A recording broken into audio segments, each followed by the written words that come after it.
You're 12 years old, humming to yourself in a soul shopping district when a man in a designer suit taps your shoulder. Have you ever thought about being an idol? His business card gleams. Talent scout from a major agency. Your heart explodes. This is it, the dream. Your parents sign the papers that same week. You don't read the fine print. Nobody does. Congratulations. You're a trainee now. Childhood is over. You're happy, but you'll regret it within a month. The agency building towers above you like a glass cathedral. Inside, fluorescent lights hum over marble floors where hundreds of kids wait. All beautiful, all desperate. You're herded into a practice room. Dance, they command. No music, no warm-up, just dance. Your legs shake. A panel of executives sits behind a table, faces carved from stone, judging every breath. 3 minutes later, you'll hear from us. You walk out into the soul heat, legs trembling, replaying every mistake. That stumble in the second 8 count. That breath you took too loudly. You check your phone obsessively for 2 weeks. Your friends text about school. You can't focus, can't eat, can't sleep. Every notification makes your heart stop. Then the call comes. You're in. Training starts Monday. You scream, you cry. You call everyone you know. Your mom makes your favorite dinner, Sam extra fatty. It's the last real meal you'll have for years. Monday arrives. They hand you a contract, 73 pages of legal Korean you barely understand. Your parents skim it, dazzled by promises of fame. Nobody mentions the deck clause buried on page 47. Nobody explains you'll owe them for everything. Vocal lessons, dance training, housing, food, even the bottled water you drink. You sign with a pen that feels heavier than it should. The ink is permanent. So is everything that comes next. 5:30 a.m. The dorm alarm screams. You're wedged into a bunk bed in a room designed for 2. Now housing 6 trainees. The walls are so thin, you hear the girl next door crying every night. You used to ask if she was okay. Not anymore. Everyone cries here. Breakfast is 4 scrambled eggs. Plain. No salt, no oil. A manager watches you eat, counting every bite. On the wall, a chart tracks your weight. The target is brutally low for your body. And if you're over it, you skip meals. Last month, the girl fainted during practice. They carried her around and brought in her replacement by afternoon. Lesson learned. Your body is never yours. It's company property, and property needs maintenance. 6 a.m. weigh-in. You step on the scale.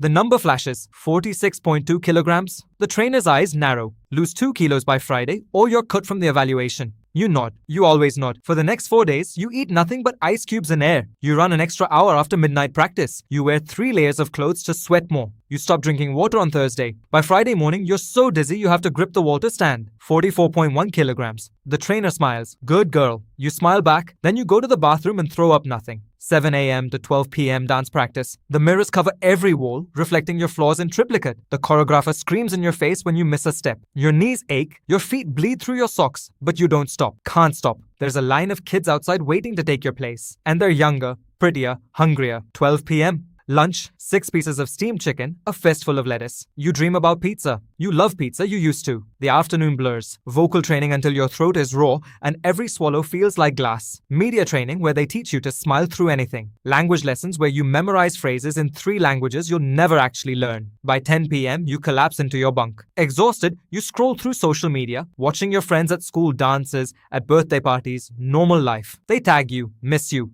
When are you visiting? You're not. You haven't seen them in 2 years. You aren't given time to.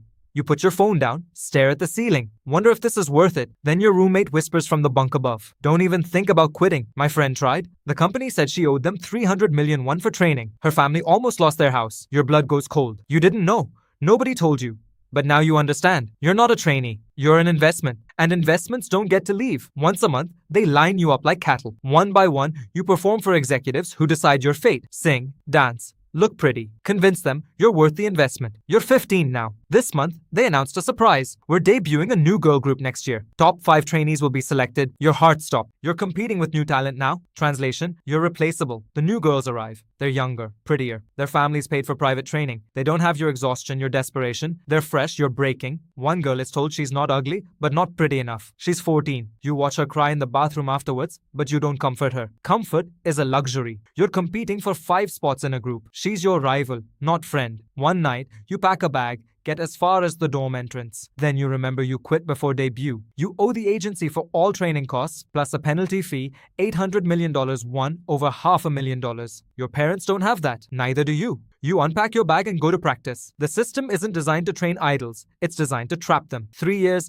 8 months, 19 days. That's how long you've been a trainee. When they finally call your name, you're in the group. You made it. You're debuting. The other trainees congratulate you, but their eyes are empty. Some have been training for 6 years. They're too old now. 22, 23. In K-pop years, that's ancient. They'll be released soon, sent home with nothing but debt and a gap where education should be.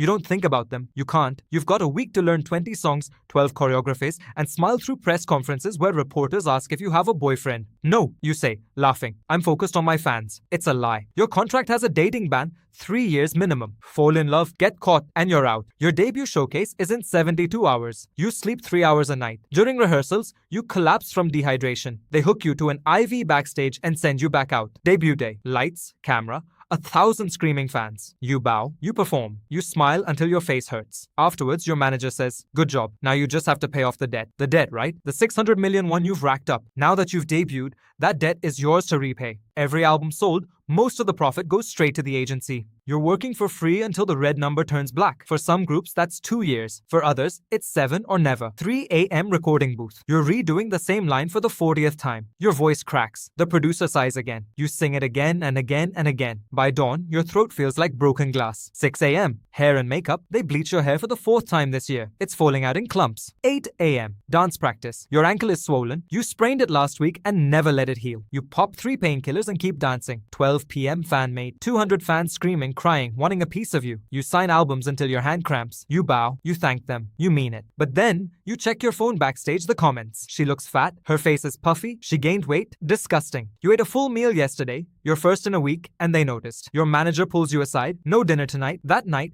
you scroll through social media. Another headline, K-pop idol found dead at 27. Another suicide, Jonghyun, Suli, Gahara, Moonbin. The articles talk about mental health awareness for a week. Then everyone moves on. You put your phone down. You're exhausted. You're breaking, but you can't stop. And then there's footsteps in your stairwell. The calls at 3 a.m. The stranger who knew your flight number, your seat, a sassy fan. They grabbed your wrist outside your dorm. Your agency filed a report. The stalker was fined 80,000 won, about $55. Then they came back. You're 21, sitting in a hospital room at 4 a.m. Your group mate is hooked to an IV. Exhaustion. The doctor says that's code for she tried to hurt herself. The agency releases a statement. She'll return when ready. She never does. They replace her with a new girl. Younger, shinier, cheaper. Nobody talks about it. You're on your 3rd album cycle. The group's starting to fracture. One member left, another was caught dating, and the fans turned on her overnight. Overnight, she became the villain. The agency didn't defend her. They released her quietly and acted like she never existed. You're still here, still performing, still smiling, but the industry is already looking past you. 4th generation idols are everywhere now. Younger, more polished, more profitable. Your last album underperformed. The company's losing interest. Your manager calls you in. We're not renewing your contract just like that. 7 years of training, 5 years as an idol, and it's over. You're 25. No college degree, no savings.